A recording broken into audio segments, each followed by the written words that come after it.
یعنی امامت کے دعوے دار ہے اہل تسنن.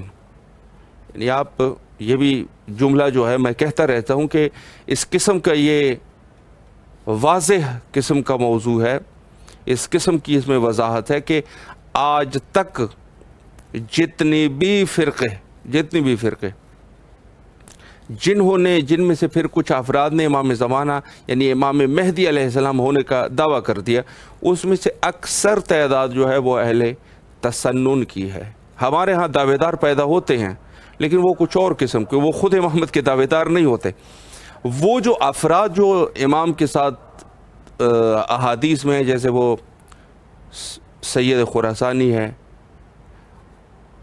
یا دوسرے جو افراد ہے یا یمنی ہے, یہ لوگ پھر ان کے دعوے دار ہو جاتے ہیں لیکن ڈائریکٹلی امامت کے دعوے دار نہیں ہوتے. تو اکثر تعداد ان کی. بہرحال آج کے ہمارے معزز مہمان حجت الاسلام المسلمین عالی جناب مولانا مرزا مناظر نجفی صاحب موجود ہے. انشاءاللہ العزیز گفتگو کو آگے بڑھاتے ہیں اور ان سے ان کے علم اور معلومات سے استفادہ کرتے ہیں. السلام علیکم ورحمۃ اللہ وبرکاتہ.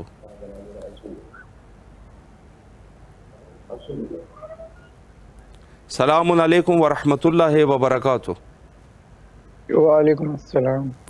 خیریت سے انشاءاللہ, طبیعت مزاج بخیر ہے؟ جی الحمدللہ, اللہ کا شکر. آپ کیسے ہیں؟ الحمدللہ, اللہ آپ کو سلامت رکھے. سب سے پہلے تو امام حسین علیہ السلام میڈیا گروپ کی طرف سے اور امام حسین علیہ السلام ٹی وی کے تمام اراکین کی طرف سے آپ کے نہایت ہی ممنون اور مشکور ہے کہ آپ اپنے قیمتی اوقات میں سے وقت نکال کے مومنین کی خدمت میں حاضر ہوئے اور بالخصوص ہمیں خدمت کا یہ موقع فراہم فرمایا. آپ کا بہت بہت شکریہ, آپ لوگوں کا شکریہ کہ آپ نے شرف بخشا. سلامت رہے. سلامت رہے. میں وقت کو ضائع کیے بغیر آپ کی خدمت میں کچھ سوالات پیش کرتا ہوں اور مومنین بھی چونکہ منتظر ہے تو انشاءاللہ استفادہ کرتے ہیں. پہلا سوال جو ہے, چونکہ ایک بحث جو مہدویت میں ہوتی ہے وہ ہے حکومت امام زمانہ علیہ السلام. یقیناً اگر دیکھا جائے تو قبلہ جیسے آپ کے علم میں ہے اور یقیناً یہ واضح سی بات ہے کہ آج کے جو منتظرین ہیں یقیناً حکومت امام زمانہ علیہ السلام کے منتظر ہے. چونکہ احادیث میں یہ ہے کہ وہ کس قسم کی حکومت ہوگی, کیا عدل و انصاف ہوگا, تو یقیناً سب کے لیے وہ ایک جنت نما قسم کا تصور ہے. تو پہلا سوال میں یہیں سے شروع کروں گا کہ امام مہدی علیہ السلام کیسے اپنی حکومت کو قائم کریں گے, اس کو کس طریقے سے اس کو مرتب کریں گے اپنی حکومت کو, اس پر اگر آپ وضاحت فرمائیں. بسم اللہ الرحمن الرحیم. قرآن کی آیت ہے جاء الحق وزهق الباطل ان الباطل کان زہوقا. حق آ گیا اور باطل مٹ گیا, بے شک اور یقینا ضرور بے ضرور باطل کو مٹنا ہی تھا. جب امام زمانہ کا ظہور ہوگا تو جناب جبرائیل اس آیت کی تلاوت کریں گے. آسمان سے ایک صدا بلند ہوگی اور جناب جبرائیل اس آیت کی تلاوت کریں گے اور پھر جناب جبرائیل ایک صدا بلند کریں گے اور کہیں گے کہ اے لوگو حق علی اور شیعان علی کے ساتھ ہے. سبحان اللہ.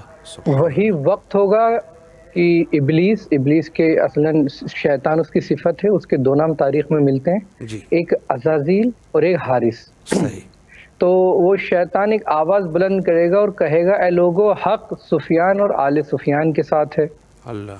اس کا یہ کہنا ہوگا پوری یعنی کائنات دنیا کے تمام لوگ دونوں آوازوں کو سنیں گے. وہی وقت ہوگا کہ جب امام زمانہ ظہور فرمائیں گے, اور جب امام زمانہ ظہور فرمائیں گے تو خانہ کعبہ سے آئیں گے. سب جانتے ہیں اس بات کو, مکہ مکرمہ سے رکن یمانی اور مقام ابراہیم کے درمیان امام زمانہ ظہور فرمائیں گے, ظاہر ہوں گے, بیٹھے ہوں گے وہاں پر, اور پھر ایک طویل خطبہ دیں گے اور پھر لوگوں سے کہیں گے کہ اے لوگو کیا تم لوگ بھائی سے اس مال اور دولت کے لیے لڑتا تھا.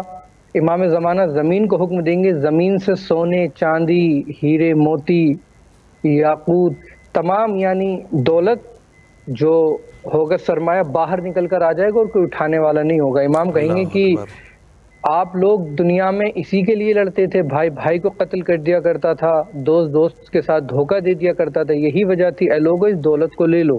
اس مال کو لے لو، اور کوئی اٹھانے والا نہ ہوگا۔ پھر امام حکم دیں گے کہ ہمارے سامنے خادم حرمین شریفین کو پیش کیا جائے، جو امام زمانہ سب سے پہلا قتل یعنی ظہور کے بعد جس شخص کا کریں گے وہ ہوگا حرم کا خادم۔ جو بھی ہوگا اس وقت، ابھی جو ہے آپ لوگ بہتر جانتے ہیں، تو جو بھی ہوگا سب سے پہلا قتل اس کا یعنی امام کریں گے۔ پھر امام مکے میں رہیں گے، 10,000 لوگوں کا انتظار کریں گے، جب 10,000 لوگوں کا ایک لشکر، روایت میں ہے آخری امید جہاں کتاب ہے اس میں، کہ 10,000 لوگوں کا لشکر جب امام زمانہ کے ساتھ ہوگا تو امام زمانہ ایک شخص کو اپنا نائب بنا کر مکے سے مدینے کی طرف کوچ کریں گے، نکلیں گے۔ راستے میں پہنچیں گے کہ امام کے پاس خبر آئے گی کہ مکے والوں نے جس شخص کو آپ نے اپنا نائب بنایا تھا اسے قتل کر دیا۔ امام پھر واپس جائیں گے، مکے پہنچیں گے، پھر ایک شخص کو اپنا نائب بنائیں گے، پھر واپس آئیں گے، راستے میں پھر خبر ملے گی کہ آپ کے نائب کو قتل کر دیا۔ پھر امام زمانہ واپس جائیں گے، روایت میں ہے کہ 3 لوگوں کو قتل کیا جائے گا جنہیں امام اپنے نائب بنائیں گے۔ امام پھر جانے کے بعد ایک جنگ ہوگی اور امام ایک شخص کو اپنا ولی یعنی کہ اپنا جانشین وہاں مقرر کر کے اپنا نمائندہ چھوڑ کر مدینے کی طرف چلیں گے۔ جب مدینے کی طرف چلیں گے، مدینے میں پہنچنے کے بعد جو امام کا سب سے پہلا کام ہوگا رجت ہوگی۔ رجت پہ ہمارا عقیدہ ہے، جی بے شک، سبا کو بھی جانتے ہیں، یعنی پلٹنا، لوگ آئیں گے۔ تو امام کا سب سے پہلا جو کام ہوگا مدینے میں پہنچنے کے بعد شہزادی کے قاتلوں سے انتقام لینا ہوگا، اور وضاحت کرنا اس کی ضروری نہیں ہے، علامہ مجلسی کی کتاب ہے حق الیقین، اس کی طرف رجوع کریں، اس میں امام جعفر صادق سے روایت ہے اور طویل روایت مفضل نے امام سے جو سوال کیے اس میں جائیں، وہاں دیکھیں کہ کس طریقے سے کس کس کو امام قتل کریں گے اور کس طریقے سے شہزادی پر جو ظلم ہوا جناب فاطمہ زہرا سلام اللہ علیہ پر کس طریقے سے انتقام لیں گے۔ پھر مدینے میں ہی امام ہوں گے کہ سفیانی کا لشکر مدینے کے قریب ایک جگہ ہے جو امام سے جنگ کرنے کے لیے آئے گا۔ راستے میں بدا کا ایک مقام ہے، اس میں اس کا لشکر گھس جائے گا، یعنی کہ اللہ کے عذاب سے وہ لوگ اس زمین کے اندر گھس جائیں گے، مر جائیں گے۔ صرف 2 لوگ بچیں گے جن کی چہرہ یعنی پیچھے کی طرف اللہ پھیر دے گا، صرف انہیں اللہ اس لیے بچائے گا تاکہ وہ جا کے امام کو خبر دے دیں۔ اللہ اکبر، ٹھیک ہے۔ جب امام کے پاس یہ خبر پہنچے گی کہ لشکر سفیانی کا زمین میں دھس چکا ہے، اور ان 2 لوگوں کو بھی وہ جب امام کو جا کے خبر دیں گے اور پھر وہ امام کے ہاتھوں پر ایمان لے کے آ جائیں گے۔ امام مدینے میں جنت البقیع کی تعمیر کرائیں گے۔ جب امام ظہور فرمائیں گے، میں ایک بات آپ کو وضاحت کر دوں کہ امام کے پاس ذوالفقار ہوگی، قرآن ہوگی، اور رسول اللہ کا عمامہ پہنا ہوا ہوگا، اور رسول اللہ کا لباس پہنے ہوئے ہوں گے امام، سبحان اللہ۔ اور پھر اس کے بعد مدینے میں جب شہزادی کا انتقام لیں گے، انتقام لینے کے بعد پھر وہاں سے امام عراق کی طرف روانہ ہوں گے۔ ایک بات کو ہمیشہ ذہن میں رکھیں، امام کا جو سب سے پہلا ہدف ہے نا، امام کا سب سے پہلا ہدف ہے بیت المقدس کو آزاد کرانا۔ جو اصل امام کا سب سے پہلا ہدف ہے جو روایات میں آیا ہے، وہ بیت المقدس کو، قبلہ اول کو آزاد کرانا ہے۔ جب امام عراق آئیں گے، عراق میں آنے کے بعد مسجد کوفہ، یعنی کوفہ امام کا سینٹر ہوگا، پائیتخت، کیپیٹل۔ امام کی جو امام سینٹر ہوگا امام کا، وہ کوفہ ہوگا۔ کوفے میں آنے کے بعد مسجد سہلہ امام کا گھر ہوگا، امام کے جو اہل و عیال مسجد سہلہ میں رہیں گے، اور کوفے میں امام خطبہ دیں گے۔ روایت میں آیا ہے کہ امام، یہ بہت اہم بات میں یہاں آپ کو بتانے جا رہا ہوں، کہ جب امام مسجد کوفہ میں خطبہ دے رہے ہوں گے تو شور ہوگا کہ عزازیل آیا، یعنی شیطان آیا ہے۔ صحیح۔ یہ مسجد کوفہ کے اندر داخل ہوگا، امام ممبر پر، کوفے کے ممبر پر بیٹھے ہوئے ہوں گے اور خطبہ دے رہے ہوں گے۔ اسی وقت جب یہ آئے گا اور 2 زانو ہو کر بیٹھ جائے گا، چونکہ اللہ نے شیطان نے مہلت مانگی تھی ایک وقت معین کی کہ پروردگار مجھے مہلت دے دے، وہی جب پھر یہ قرآن کی تلاوت کرے گا کہ وہ وقت آ چکا ہے۔ علامہ مجلسی نے بہار الانوار میں جو روایت نقل کی ہے وہ یہ کہ رسول اللہ اسے قتل کریں گے، رجت ہوگی، لیکن آخری امید جہاں اور یعنی مستند روایت ہے کہ امام زمانہ اسے قتل کریں گے، اور قتل اس طریقے سے کریں گے کہ جب وہ آئے گا 2 زانو ہو کر مسجد کوفہ میں بیٹھ جائے گا، اور مسجد کوفہ میں بیٹھنے کے بعد وہ یہی کہے گا کہ میرا وقت قریب، میرا وقت یعنی آ چکا ہے، جو مجھے مہلت ملی تھی وہ وقت آ چکا ہے. امام ذوالفقار نکالیں گے, روایت میں ہے کہ اس کے وہ دو زانو ہو کے بیٹھے ہوگا, اس کے بال پکڑ کے یعنی کہ اس کے بالوں کو, اور تلوار سے اس کی گردن, اس کے یعنی کہ سر اور اس کے جسم میں جدائی کر دیں گے, اسے قتل کر دیں گے. صحیح. اس کے بعد مسجد کوفہ سے امام, اب یہ یعنی اہم, یہ جو آپ نے سنا اب یہ اہم یعنی میں گفتگو کرنے جا رہا ہوں کہ امام سیریا کی طرف جائیں گے. صحیح. جی. جب سیریا کی طرف جائیں گے تو راستے میں حضرت عیسیٰ سے ملاقات ہوگی, اللہ کے نبی حضرت عیسیٰ. وہی وقت ہوگا کہ نماز کا وقت ہوگا, حضرت عیسیٰ مصلی بچھائیں گے, امام زمانہ کہیں گے کہ آپ نماز پڑھائیں, لیکن حضرت عیسیٰ پیچھے ہو جائیں گے اور کہیں گے کہ آپ حجت خدا ہیں اور آپ نماز پڑھائیں. امام زمانہ نماز پڑھائیں گے, سبحان اور اللہ, پانی پر مصلی بچھایا جائے گا. جی. اب کچھ لوگ اعتراض کرتے ہیں کہ پانی پر مصلی کیسے بچھایا جا سکتا ہے. جی. تو ذرا آپ تاریخ پڑھیے کہ جس وقت جناب مریم کی, جناب عیسیٰ کی والدہ کی ولادت ہوئی, جی, اور جناب مریم کی والدہ نے, میں وضاحت اس لیے کر رہا ہوں کہ لوگ اعتراض کرتے ہیں کہ پانی پر مصلی کیسے بچھایا جا سکتا ہے. جی بالکل ضروری ہے. تو آپ دیکھیں کہ جب جناب مریم کی ولادت ہوئی, تو جناب مریم کی والدہ, ان کی تاریخ میں دو نام ہے, ایک حنہ ایک حنانہ, وہ اپنی آغوش میں جناب مریم کو لے کر, چونکہ انہوں نے منت مانی تھی کہ بیٹا ہوگا تو ہم بیت المقدس کے لیے انہیں وقف کر دیں گے, لیکن بیٹی کی ولادت ہوئی, اور جب وہ بیت المقدس کی طرف جناب مریم کو اپنی آغوش میں لے کر چلی تو علماء بیت المقدس میں جھگڑا ہونے لگا کہ ہم اس بچی کی کفالت کریں گے, ہم اس بچی کی کفالت کریں گے.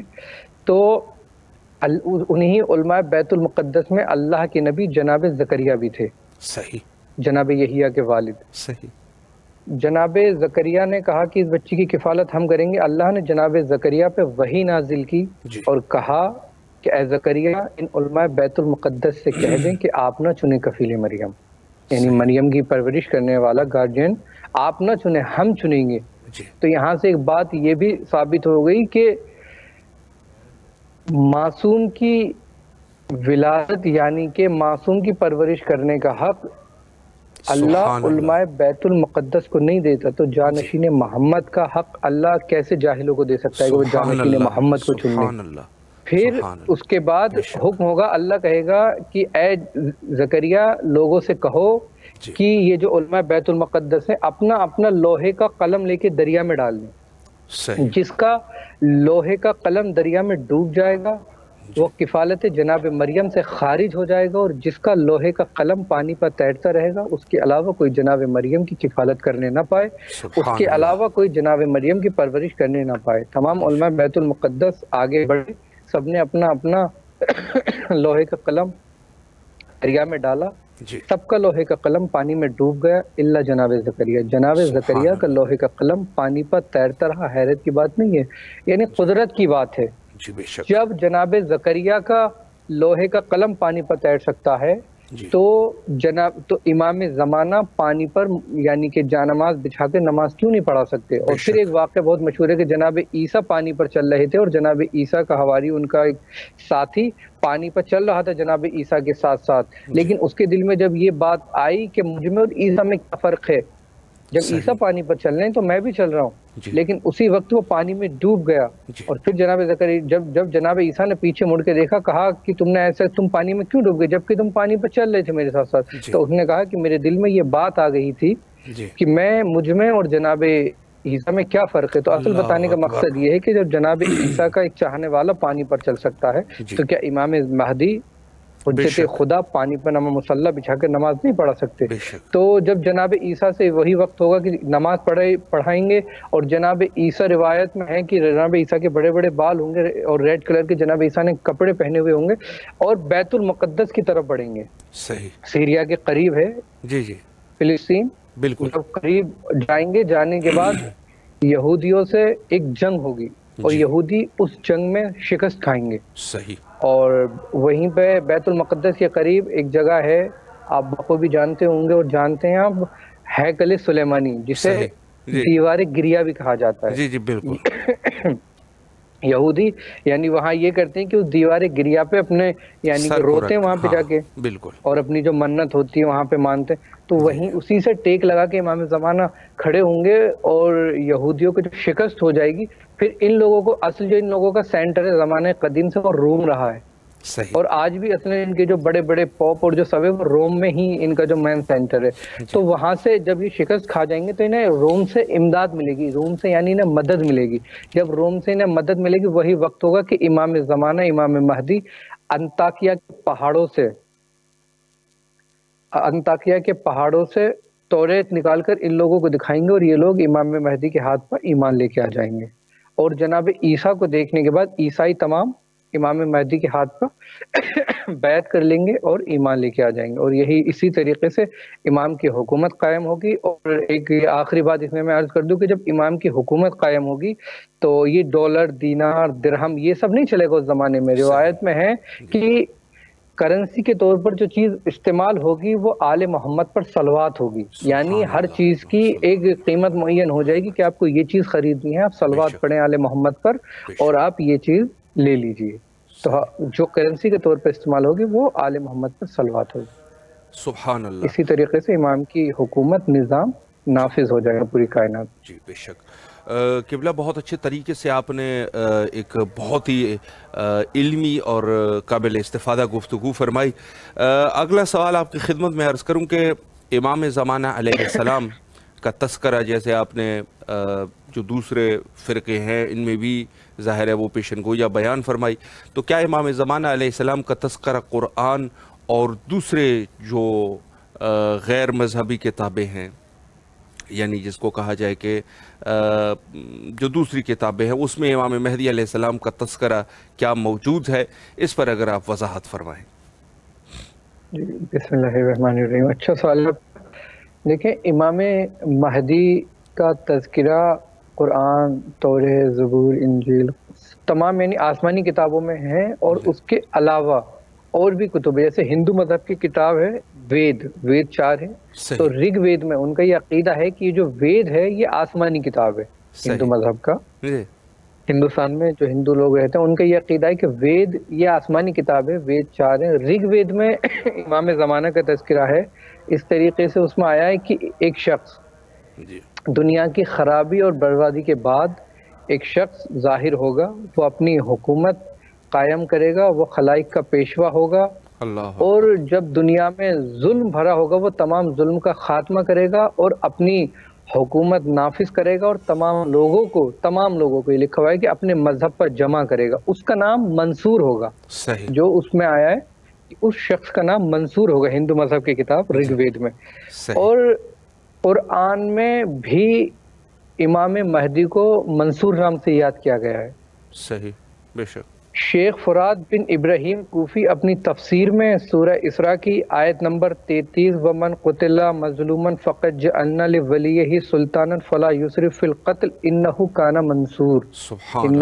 منصورا، اس آیت کی تفسیر امام محمد باقر علیہ السلام سے کرتے ہیں کہ اس آیت میں ہے کہ جو شخص مظلوم قتل کر دیا جائے ہم نے اس کے ولی کو قصاص کا اختیار دیا ہے۔ تو امام محمد باقر فرماتے ہیں کہ یہ آیت امام حسین کی شان میں نازل ہوئی، اور اس آیت میں یہ جو انہو کانا منصورہ، یہ جو لفظ منصور ہے یہ ہمارے بیٹے مہدی کا نام ہے۔ سبحان اللہ، قرآن میں امام مہدی کا نام منصور، اور ہندو مذہب کی کتاب وید میں بھی امام مہدی کا نام منصور ہی آیا ہے۔ اور اس کے علاوہ زیارت عاشورہ میں بھی ایک جملہ ہے، میں آپ کو یہ جملہ شروع ہوتا ہے فَأَسْأَلُ اللَّهَ الَّذِي أَكْرَمَ مَقَامَكَ وَأَكْرَمْنِي بِكَ أَنْ يُرْزُقْنِي طَلَبَ ثَارِكَ مَعَ امام منصور من اہل بیتی محمد صلی اللہ علیہ وآلہ، یعنی اس میں ہے کہ پس میں سوال کرتا ہوں خدا سے جس نے آپ کو شان عطا کی اور آپ کے ذریعے مجھے عزت دی کہ وہ مجھے آپ کے خون کا بدلہ لینے کا موقع دے اس امام منصور کے ساتھ جو اہل بیت محمد میں سے ہے۔ تو زیارت عاشورہ میں بھی امام زمانہ کو منصور نام سے یاد کیا گیا ہے، یعنی ہندو مذہب کی کتاب میں رگ وید میں امام کو منصور نام سے یاد کیا گیا، قرآن میں سورہ اسراء کی آیت نمبر 33 میں امام کو منصور نام سے یاد کیا گیا، تفسیر میں موجود ہے شیخ فراد بن ابراہیم کوفی کی جو تفسیر ہے۔ اس کے علاوہ زیارت عاشورہ میں بھی امام منصور، اور دعائے ندوہ میں بھی عین المنصور کے نام سے، یعنی منصور تم کہاں ہو، امام مہدی کو منصور نام سے ہی یاد کیا گیا۔ بے شک بے شک، بہت اچھے طریقے سے قبلہ آپ نے وضاحت فرمائی اور یقیناً ایمان کو تازہ کرنے والی گفتگو۔ ایک سوال میں آپ کی خدمت میں عرض کروں کہ ظاہر ہے کہ غیبت امام زمانہ علیہ السلام، مخصوصاً غیبت کبری امام زمانہ علیہ السلام میں بہت سارے علماء سے بھی سنتے آ رہے ہیں، دوسرے افراد بھی ہیں جو کہتے ہیں کہ ہماری امام زمانہ علیہ السلام سے ملاقات ہوئی۔ اس کے بارے میں کتابیں لکھی جا چکی ہے جیسے آپ کے علم میں ہیں، تو لیکن اکثر اگر ہم ملاحظہ کریں تو جب ملاقات ہو جاتی ہے بعد میں ان کو کچھ اندازہ ہو جاتا ہے کہ یہ امام وقت حضرت امام مہدی علیہ السلام تھے۔ تو کیا کچھ ایسا کچھ بھی ہے کہ کسی کی ملاقات جب ان سے امام سے ہو رہی ہو اور ان کو اس وقت ہی پتہ ہو کہ یہ وقت کے امام ہے؟ اس پر اگر آپ کچھ گفتگو فرمائیں۔ جی بسم اللہ الرحمن الرحیم۔ دیکھیں، آج تک کسی بھی عالم نے یہ دعویٰ نہیں کیا کہ اپنی زندگی میں، یعنی کہ میری امام سے ملاقات ہوئی ہے۔ خود امام نے کہا کہ جو یہ کہے کہ ہم سے ملاقات ہوئی ہے وہ جھوٹا ہے، ٹھیک ہے۔ اس شخص کے جس بھی عالم نے جس بھی شخص سے ملاقات ہوئی، اس کے مرنے کے بعد لوگوں کو معلوم ہوا، یعنی جس نے بھی روایت کی، مرنے کے بعد وہ اپنے کسی نسخے میں لکھ کر چلے گئے یا کسی کو یعنی معلوم ہوا، لیکن جب تک وہ زندہ رہے انہوں نے خود دعویٰ نہیں کیا۔ تو ایک ہمارے عالم دین گزرے ہیں، لیکن تقریباً جس کی بھی ملاقات ہوئی یعنی امام زمانہ سے، اس شخص کو بعد میں معلوم ہوا کہ امام مہدی تھے، اس وقت معلوم نہیں تھا جب ملاقات ہو رہی تھی۔ لیکن تاریخ میں یعنی کہ ایک ہمارے عالم دین ملتے ہیں جن کا نام ہے مقدس اربیلی۔ بے شک، ان کی قبر امام علی کے حرم میں، ایک گنبد کے نیچے علامہ ہلی اور دوسری گنبد کے نیچے علامہ مقدس اربیلی ہیں۔ جی، مقدس اربیلی کے بارے میں لکھا ہے، روایتوں میں ملتا ہے یعنی کہ کتب میں، کہ انہیں جب کوئی سخت مسئلہ درپیش آتا تھا تو وہ اس مسئلے کو کاغذ پر لکھتے تھے اور ذریعہ امام علی کے اندر رکھ دیا کرتے تھے، اس پہ جواب لکھ کر آ جایا کرتا تھا صحیح، جب بھی انہیں کوئی مسئلہ درپیش ہوتا تھا اس طریقے سے۔ جی، ایک دن وہ حرم کے اندر داخل ہوئے، ان کا یہ تھا، ان کے بارے میں ملتا ہے کہ جب پہلے رات کو حرم بند ہو جایا کرتا تھا، جب وہ آتے تھے خود بخود حرم کا دروازہ کھل جایا کرتا تھا اور وہ حرم میں داخل ہو جایا کرتے تھے۔ ایک دن ان کے شاگرد نے ان کا پیچھا کیا، ان کا شاگرد یعنی کہ سب کچھ ان کے شاگرد نے نقل کیا ہے کہ وہ حرم کے اندر داخل ہوئے۔ جی، داخل ہونے کے بعد انہوں نے اپنا سوال جو پرچہ تھا وہ زری کے اندر رکھا اور 2 رکعت نماز پڑھنے کے بعد جب وہ پرچہ اٹھایا دیکھا کہ اس پہ اس سوال کا جواب نہیں لکھا ہوا تھا۔ جی، تو علامہ مقدس اربیلی رونے لگے، چیخنے چلانے لگے کہ مولا مجھ سے کیا غلطی ہو گئی، کیا آج آپ نے مجھے اس لائق نہیں سمجھا کہ میرے سوال کا جواب دیا جائے؟ تو ان کے شاگرد نقل کرتے ہیں کہ پھر قبر سے آواز آئی کہ مقدس کیا تم نہیں چاہتے کہ تمہارے اس سوال کا جواب تمہارے زمانے کا امام ہمارا بیٹا مہدی دے؟ مقدس اربیلی نے کہا مولا مجھ جیسا گنہگار اور وقت کا امام کا فوراً قبر سے آواز آئی کہ مقدس آپ جائیں مسجد سہلہ۔ مسجد سہلہ میں ایک جگہ ہے مقام امام زمانہ، آپ بخوبی جانتے ہیں جی، کہ مسجد سہلہ جاؤ اور فلاں جگہ مسجد سہلہ میں ہمارا بیٹا مہدی بیٹھا ہوا قرآن کی تلاوت کر رہا ہے اور جا کر اپنے سوال کا جواب ان سے معلوم کرو۔ تو جناب علامہ مقدس اربیلی گئے اور جانے کے بعد اپنے جا کے دیکھا کہ امام مہدی ہیں اور قرآن کی تلاوت کر رہے ہیں۔ انہوں نے اپنا سوال دیا، سلام کیا اور سوال کا جواب لیا۔ تو یہ واحد شخصیت جہاں تک یعنی ہم نے پڑھا ہے ملتے ہیں کہ جنہیں معلوم تھا کہ جب وہ ملاقات کرنے کے لیے جا رہے تھے کہ امام مہدی سے میں ملاقات کرنے کے لیے جا رہا ہوں، ورنہ تقریباً جتنے بھی علماء اور لوگ گزرے جنہوں نے ملاقات کی صالح لوگ، انہیں بعد میں معلوم ہوا کہ یہ امام مہدی تھے۔ سبحان اللہ، سبحان اللہ۔ جی قبلہ، اگلا سوال آپ کی خدمت میں عرض کروں کہ ہماری دعائیں کیوں قبول نہیں ہوتی؟ کیوں ہمارے الفاظ میں وہ برکت نہیں ہے؟ تو ہم اس میں کیا کچھ کر سکتے ہیں کہ ہماری دعائیں جو ہے ان کی قبولیت ہو جائے؟ اس پر اگر آپ وضاحت کریں۔ جی بسم اللہ الرحمن الرحیم۔ قرآن کی آیت ہے کہ وَقَالَ رَبُّكُمُ ادْعُونِي أَسْتَجِبْ لَكُمْ إِنَّ الَّذِينَ يَسْتَكْبِرُونَ عَنْ عِبَادَتِي سَيَدْخُلُونَ جَهَنَّمَ دَاخِرِينَ۔ پروردگار عالم قرآن مجید میں ارشاد فرماتا ہے کہ وہ جو لوگ میری عبادت میں تکبر و غرور و گھمنڈ کرتے ہیں میں انہیں بہت ہی ذلیل و رسوا کر کے جہنم میں ڈالوں گا، اللہ اور اکبر. تم دعا مانگو ہم تمہاری دعائیں سنیں گے۔ تو لوگ کہتے ہیں کہ جب اللہ نے اتنی تاکید کے ساتھ قرآن میں کہا ہے کہ تم دعا مانگو ہم تمہاری دعائیں سنیں گے، ہم تمہاری دعائیں قبول کریں گے، پھر اللہ ہماری دعائیں قبول کیوں نہیں کرتا؟ جی یہ ایک سوال ہے نا کہ بے شک. جبکہ اللہ کہہ رہا ہے کہ تم محدود ہو، ہم لامحدود ہیں، جی ہم تمہارے خالق ہیں، تم مخلوق ہو، تم آج ہو کل نہیں تھے، کل نہیں رہو گے، اور ہم ہمیشہ سے ہیں اور ہمیشہ رہیں گے۔ جی. تم ہم سے دعا مانگو، تم ہم سے مانگو، ہم تمہیں عطا کریں گے۔ ہم مانگتے ہیں، ہم دعائیں کرتے ہیں اللہ سے، صحیح. لیکن اللہ ہماری دعا قبول نہیں کرتا۔ نہیں ہوتا. جی تو کتاب وسائل الشیعہ میں ایک واقعہ نقل ہوا ہے کہ حضرت عیسیٰ کے پاس دو لوگ آئے، صحیح.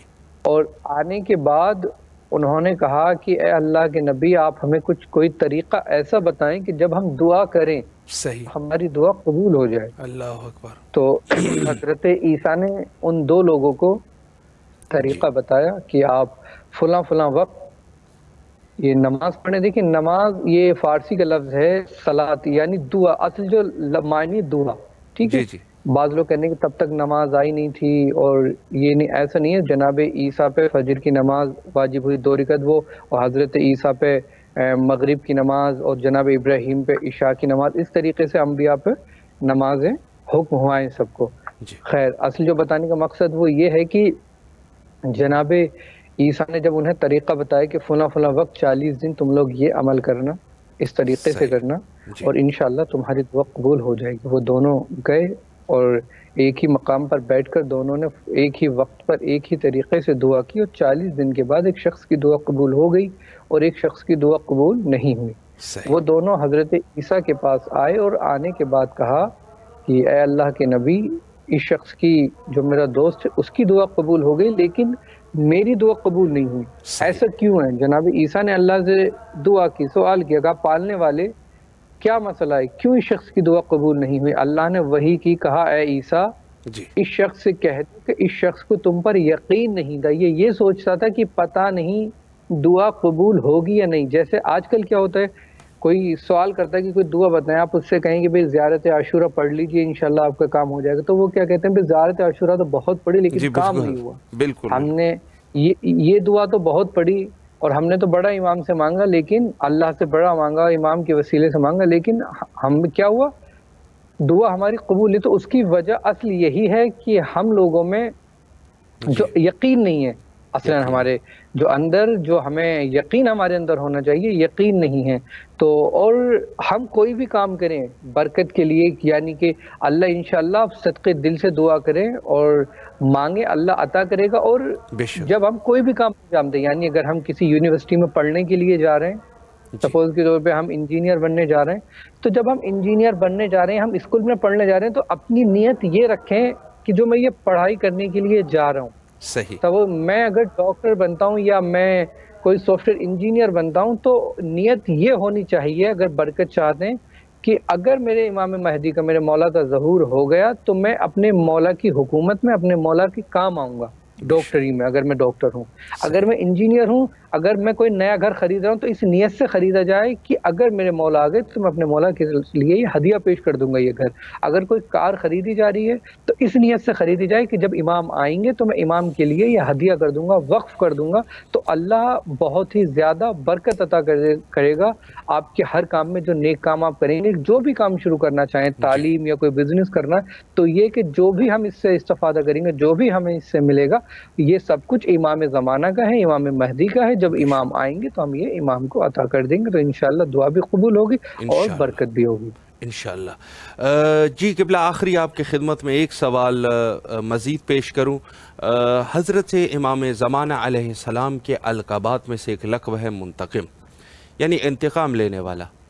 تو اس میں جو ہے جیسے روایات میں بھی ہے کہ امام جو ہے وہ حضرت سید شہداء علیہ السلام کے خون کا انتقام لیں گے۔ درحالی کہ تاریخ میں کچھ ایسے افراد بھی گزرے ہیں جنہوں نے بہرحال انتقام لے بھی چکے ہیں کسی حد تک۔ تو امام کیوں دوبارہ جو ہے وہ انتقام لیں گے، اس پر اگر آپ وضاحت کریں۔